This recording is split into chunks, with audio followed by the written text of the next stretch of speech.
Hi. Contribution to lockdown week 5 is a recitation this time, not a song. I first came across this bit of verse back in 1969 when I was studying for the monastic life.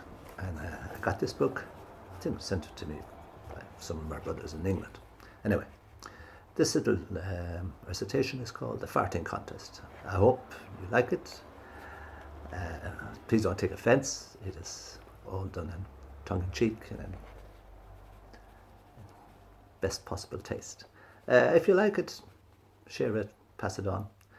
I'll also put this on YouTube, on my new YouTube page.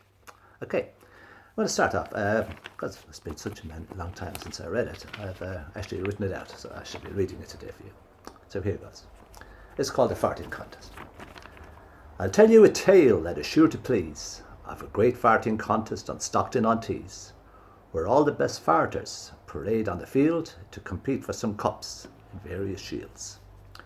Some tighten their bum cheeks and fart up the scale to compete for a cup and a barrel of ale, whilst others whose assholes are biggest and strongest compete in the section for loudest and longest. Now this year's event had drawn a great crowd, and the betting was even on Mrs. O'Dowd, but it had appeared in the evening's edition that this lady's arse was in perfect condition.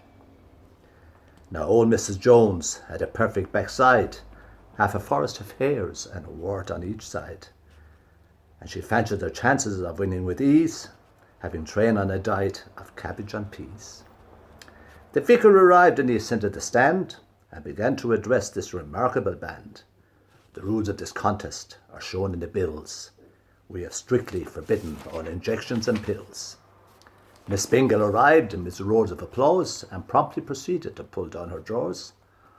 Although she'd no chance in the farting display, she had the prettiest arse you'd see on this day. Now young Mrs. Porter was backed for the place, although she'd been often placed in the deepest disgrace by dropping a fart. Last Sunday in church, she disturbed the sermon of Reverend McGurk. The ladies lined up at the signal to start, and on winning the toss, Mrs. Jones had first fart.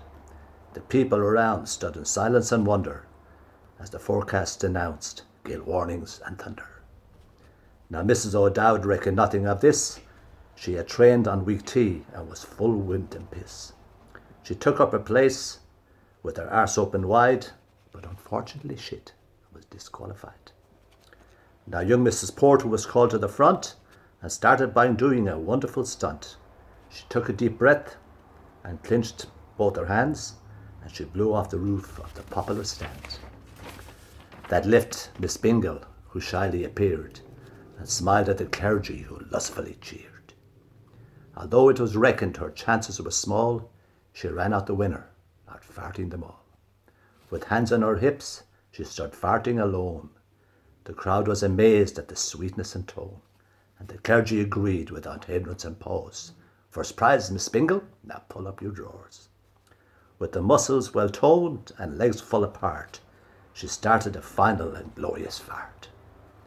Beginning with Chopin and ending with Wing, she went right up the scale to God Save the King. She took to the rostrum with maidenly gait, and took from the vicar a set of gold plate. She turned to the vicar with sweetness sublimed and suggestively said, "Come up and see me sometime." There we go. Thank you very much. Enjoy.